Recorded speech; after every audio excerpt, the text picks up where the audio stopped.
안녕하세요. 우리 채널 오시기를 환영합니다. 남편과 제가 만난 건 9년 전 봄이었어요. 당시 전 병원에 입원 중인 아빠의 병간호를 맡고 있었고, 남편은 그 병원의 3년차 레지던트였죠. 엄마가 일찍 돌아가신 탓에 저에겐 아빠가 유일한 가족이었어요. 그런 아빠가 쓰러지시자 너무 겁이 났어요. 그건 아빠도 마찬가지였던 모양이에요. 당신이 떠나시면 이 세상엔 사랑하는 딸 혼자 남게 되니까요. 그래서 아빠는 병상에 누워 계시는 와중에도 지인들에게 제 혼처를 부탁하셨죠. 덕분에 병실은 제 맞선 자리로 변했어요. 아빠의 연락을 받고 찾아온 지인들과 그들이 데려온 사익감 후보들이 늘어갔죠. 회사분들이 자주 드나들어서 남들한테 피해 안 주려고 1인실을 잡은 건데 병실을 맞선 장소로 쓰게 될 줄이야. 아빠, 여긴 호텔이 아니라 병원이야. 그러니까 제발 그만 좀 해. 아빠는 환자야. 몸 추스릴 생각보다 해야지. 아빠 계속 이러면 나 평생 결혼 안 해. 결혼 안 하고 혼자 살 거야. 아빠를 이해 못하는 건 아니지만 그렇다고 마냥 그 뜻을 따를 수도 없으니까요. 그래서 병원에 있는 동안 몇 번이나 아빠와 크게 말다툼을 했고 그때마다 3층 정원에 나가 화단에 앉아 울곤 했죠. 그러던 어느 날이었어요. 그날도 아빠와 다투고 화단에 앉아 우는데 뒤편에서 인기척이 들리더라고요. 소리를 따라가 보니 아빠가 계신 병동 레지던트 선생이 있었어요. 무슨 일이 있었는지 땅이 꺼져라 한숨을 쉬며 먼 산을 바라보고 있더라고요. 그 순간 그 의사 선생의 맨발이 눈에 띄었어요. 꽃샘추위가 가시기 전인데도 맨발에 파란 슬리퍼 차림이었죠. 그 맨발 때문이었어요. 그 발이 자꾸 신경 쓰여서 전 모른 척 갈 수가 없더라고요. 그래서 자판기에서 따뜻한 캔커피를 뽑아 그에게 다가갔어요. 제가 캔커피를 내밀자 절 보고 조금 놀란 것 같았어요. 민망해하는 것 같기도 하고 이건 뭐지? 하는 느낌 같기도 했죠. 감기 걸려요. 아직 날도 추운데 맨발로 다니면. 레지던트는 그제서야 자신의 발을 내려다보더군요. 그리곤 피식 웃었어요. 1102호 이병훈 환자 보호자시죠? 절 알더라고요. 골랐어요? 네? 뭘요? 남편감이요. 병실에서 선보는 것 같던데. 맙소사, 병원에 소문이 다 났던 거예요. 어찌나 얼굴이 화끈거리던지. 전 도망치듯 돌아섰어요. 그런데 전 어때요? 난 그쪽 마음에 드는데. 말은 꺼내놓고 수줍어서 눈도 못 마주치는 그 남자가 좋았어요. 그렇게 우린 사귀게 됐죠. 얼마 뒤 아빠는 퇴원을 했어요. 그 무렵 우린 본격적으로 데이트를 시작했고요. 레지던트인 남편은 늘 바빴어요. 외래진료도 보고 수술방에도 들어가야 했으니까요. 게다가 톡하면 땜방 수술까지 잡혀서 병원에 있을 때보다 더 얼굴 보기 힘들었죠. 그 바쁜 와중에 우린 데이트를 했고 사랑을 키워나갔고 미래를 설계하고 결혼을 약속했어요. 그리고 3년 뒤 남편이 전문의 시험에 패스하자 우린 양가 부모님께 정식으로 인사를 드리고 결혼 승낙을 받았어요. 그 사이 남편은 대학병원에서 나와 개인 병원을 차렸어요. 대학병원에 있으면 시간적 여유도 없고 무엇보다 몸이 많이 혹사됐거든요. 그래도 기왕 의국 생활을 시작했으면 꼭 참고 교수 자리까지 올라가면 좋은데 워낙 남편의 개업 의지가 강해서요. 평안감사도 제 싫으면 그만이라고 결국 남편 뜻을 따르기로 했어요. 병원을 차리는데 생각보다 많은 돈이 필요해서 남편이 가진 돈으로는 턱없이 부족했죠. 시댁에서는 내심 저희 아빠가 차려주시길 바라는지더라고요. 의사사위는 원래 장인이 밀어주는 거라나요? 하지만 아빠 회사도 상황이 많이 안 좋아진 상태라 전 선뜻 아빠한테 얘기하기가 힘들었거든요. 그런데 아빠가 그걸 어떻게 아시곤 남편을 불러 돈을 대주셨어요. 7억 8천만 원이나요. 남편은 병원 키워서 꼭 갚겠다고 하더라고요. 빈말이라도 그렇게 말해주니 고맙더군요. 전 그날 일을 일기장에 적어뒀어요. 언제 이 돈을 아빠한테 갚을 수 있을지는 모르겠지만 볼 때마다 이날의 의지를 되새길 수 있을 테니까요. 결혼 후 저희는 시집에 들어가 살게 됐어요. 병원 차리는데 돈을 다 쏟아부은 탓에 신혼집을 구할 여력이 없었거든요. 아빠는 내심 함께 살고 싶어 하셨지만 시집에서 그건 결사반대하셨어요. 아빠도 더는 얘기를 안 꺼내셨죠. 근처에 내과가 없어서 그런지 몇 년 사이 병원은 자리를 잡았고 확실히 대학병원에 나가던 때보다 남편은 시간적으로 여유로워졌죠. 다만 문제가 있다면 우리 사이에 아이가 생기지 않는다는 것뿐. 산부인과에 가서 검진도 받아봤지만 원인을 찾을 수 없었어요. 임신에 좋다는 건 다 찾아 먹어봤지만 그것도 소용이 없었죠. 시부모님들은 대놓고 뭐라 하진 않으셨어요. 다만 TV에 아이들만 나오면 한숨을 푹푹 쉬시며 눈치를 주셨죠. 그럴 때마다 전 죄인처럼 자리를 떠야 했고요. 제 오해일 수도 있겠지만 왠지 절 대하는 시부모님의 표정도 전과는 다른 것 같았어요. 저와는 거의 대화도 안 하시고요. 하루하루가 가시방석이었죠. 그러는 사이 아빠의 몸 상태는 점점 나빠졌어요. 어려워진 회사를 살리려 뛰어다니던 아빠는 몸을 돌보지 못했고 당뇨 합병증이 심해지면서 신장이 많이 나빠졌죠. 병원에선 복막투석을 해야 한다고 하는데 주변에선 복막투석을 받으면 2년을 넘기기 힘들다고 만류하더라고요. 하지만 어쩔 수 없었죠. 남편도 그 방법밖에 없다고 하니까. 결국 아빠는 배에 호스를 끼우고 매일 6시간에 한 번씩 투석액을 갈아줘야 했어요. 연세 드신 아빠 혼자 매일 잊지 않고 할 수 있을지 걱정이 됐죠. 간병인이라도 드리면 좋으련만 사실 그런 형편이 안 되거든요. 틈틈이 제가 다니는 방법밖에는요. 그런 제 마음을 어떻게 알았는지 남편이 먼저 얘기를 하더라고요. 당신이 친정에 가 있는 건 어때? 아버님 건강도 그렇고 연세도 많으신 분을 그렇게 혼자 둘 순 없잖아? 자식이 없으면 몰라도 버섯이 있는데. 마음은 굴뚝 같았죠. 차마 말을 할 수 없었을 뿐이었죠. 결혼한 지 7년이 넘도록 아이를 갖지 못하는 처지에 친정아버지 병수발하러 친정에 가겠다는 말을 어떻게 하겠어요. 그런데 남편이 먼저 말을 꺼내주니 너무 고마웠어요. 시부모님들께서 남편의 말에 흔쾌히 절 친정에 보내주셨어요. 이럴 줄 알았으면 진작에 말씀드리는 건데 제가 그동안 시부모님들을 오해했었구나 생각했죠. 시부모님과 남편 덕분에 친정에서 지낼 수 있게 됐다고 하자 아빠는 시부모님 모시고 사는 사람이 그러면 안 된다고 하셨어요. 말은 그렇게 하셨지만 제가 친정에 가니 시집가기 전에 제가 쓰던 밥그릇과 수저 세트를 이미 꺼내놓으셨더라고요. 아빠가 회사를 떠나 계신 동안 회사는 결국 남의 손에 넘어가 버렸어요. 다행히 새 오너가 고용 승계를 약속해줘서 직원들은 별 탈 없이 회사에 남을 수 있었죠. 하지만 아빠는 상황이 달랐어요. 회사를 살리려고 사비를 털어 왔던 탓에 집도 은행에 담보로 잡혀있는 상태였어요. 당장 치료비에 생활비조차 버거운 처지였죠. 결국 저 남편한테 부탁을 하러 병원을 찾아갔어요. 그런데 어머 사모님 다낭에서 벌써 오신 거예요? 저를 본 막내 간호사가 대뜸 이러지 뭐예요? 제 표정을 보고 뭔가 잘못됐다는 걸 직감한 수간호사는 저를 탕비실로 데려갔어요. 사모님 제가 하는 말 원장님께 비밀로 해주세요. 지금 원장님이랑 가족분들 다낭으로 가족여행 떠나셨어요. 저희 언니가 여행사에 있거든요. 원장님이 부탁하셔서 제가 예약을 해드렸는데 분명히 5분 좌석이었고요. 임신 축하 기념 가족여행이라고 해서 당연히 여자분 이름이 사모님인 줄 알았죠. 충격적이었어요. 임신 축하? 가족여행이라니? 도대체 누가 임신했다는 거죠? 수간호사로부터 항공 스케줄을 전해들은 전 며칠 뒤 귀국 날짜에 맞춰 공항으로 나갔어요. 다낭발 항공기가 도착하고 입국장 문이 열리자 남편과 시부모님 시누이와 낯선 여자가 나왔어요. 여자는 배가 살짝 나온 게 딱 봐도 임산부 같았어요. 시어머니는 시종일관 그 여자를 챙기느라 여념이 없었죠. 여보! 순간 남편과 시집 식구들은 절 보자 귀신을 본 것처럼 놀랐어요. 저랑 눈도 못 마주치고 안절부절이었죠. 딱 한 사람, 그 여자만 빼고요.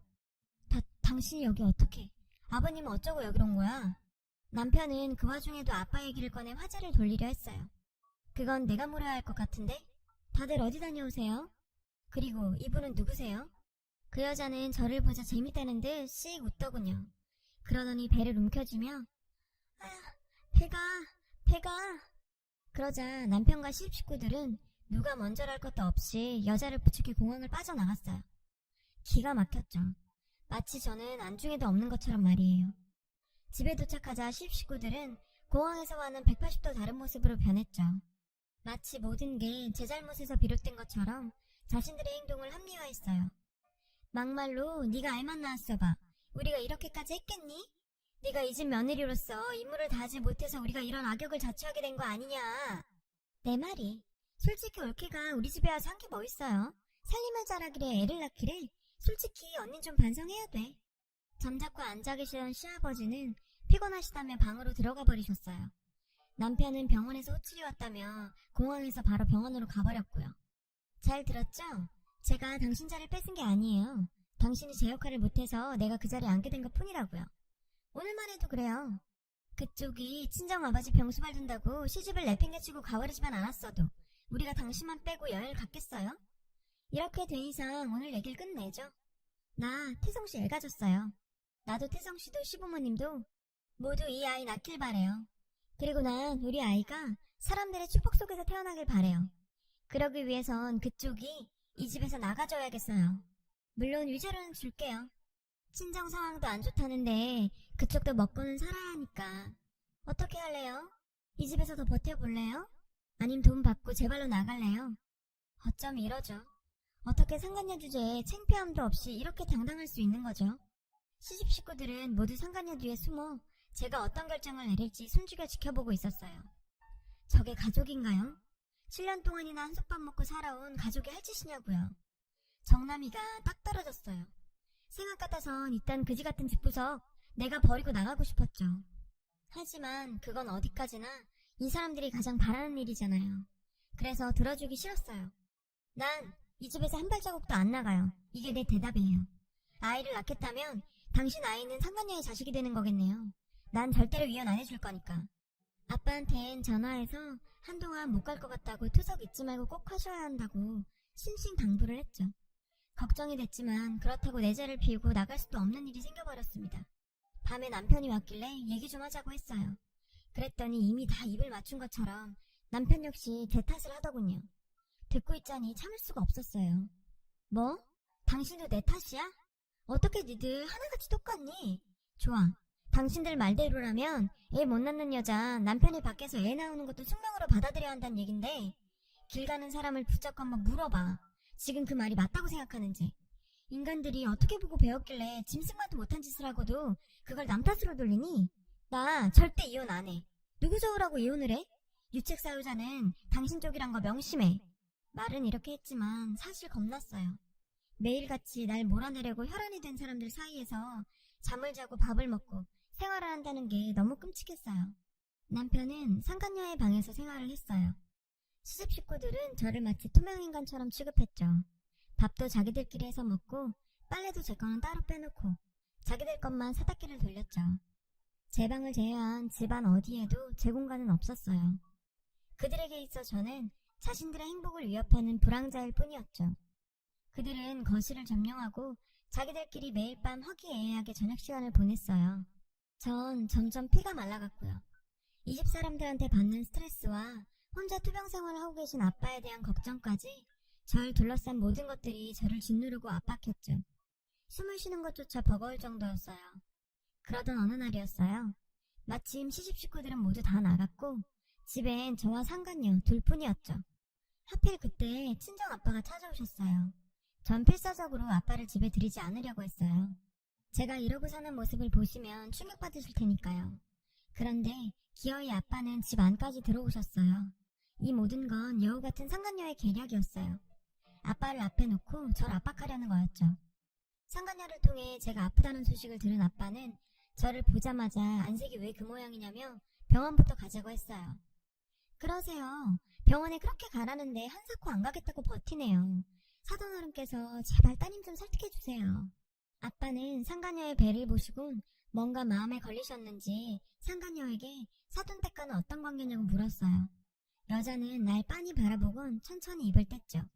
전 서두쳐서 대답했어요. 그이 이종사촌이에요. 상간녀는 저를 보며 비시시 웃었어요. 아빠 몸도 안 좋으신데 이런 일까지. 그 순간 전 다 내려놔야겠다고 생각했어요. 아빠를 모시고 그곳에서 나왔습니다. 그 집에서 그렇게 보낸 시간들이 허무하게 느껴졌지만 저도 버틸 만큼 버텼고 많이 지쳤습니다. 저녁에 남편을 만났어요. 그리고 원하는 대로 이혼을 해주겠다고 말했죠. 대신 위자료를 달라고 했어요. 전 아빠한테는 비밀로 한 채 5천만 원을 받는 조건으로 이혼을 했어요. 더 받아내고 싶었지만 당장 저에게 줄 수 있는 게 이 정도랍니다. 더 받고 싶으면 법적으로 어쩌고 해대더라고요. 전 지금 법적으로 해결해 나갈 능력도 없는데 말이죠.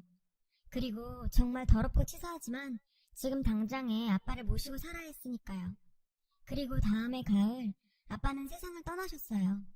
마지막 순간까지 전 아빠한테 이혼 사실을 말씀드리지 않았고요. 하지만 알고 계셨던 것 같아요. 아빠는 제가 집을 나와 친정으로 돌아오던 날 이후 단 한 번도 남편 얘기를 꺼내지 않으셨거든요. 전 집을 정리하고 남은 돈으로 월세방을 구해 이사를 했어요. 그리곤 근처 피아노 학원에 강사로 취직을 했죠. 대학원 졸업 후 너무 오래 손을 쉬긴 했지만 그래도 아직은 아이들 가르치는 정도는 되더라고요. 학원에서 아이들과 있다 보니 시간이 금세 지나갔어요. 몇 년 동안 받았던 정신적인 스트레스도 아이들과 웃고 떠들면서 많이 나아졌고요. 어느새 약 없이도 생활이 가능한 정도가 됐죠. 벌이가 그리 넉넉하진 않았지만 내 한 입 정도는 채우고 살 정도는 됐어요. 사실 동네 학원이라는 게 그래요. 학부모들 사정 봐줘야 원생을 유지할 수 있거든요.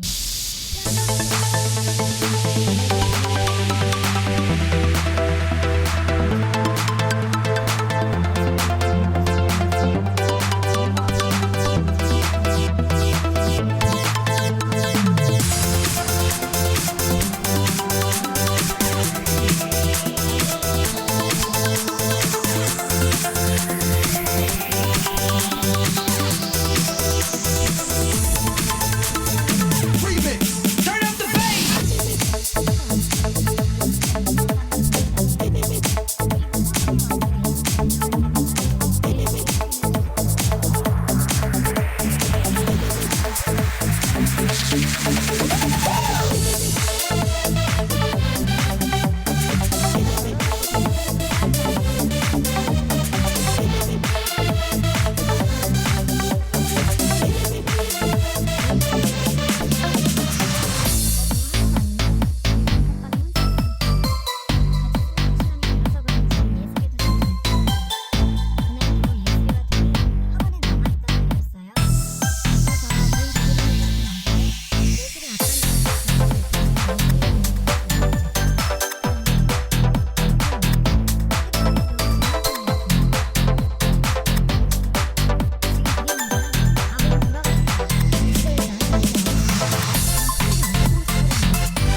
안녕하세요.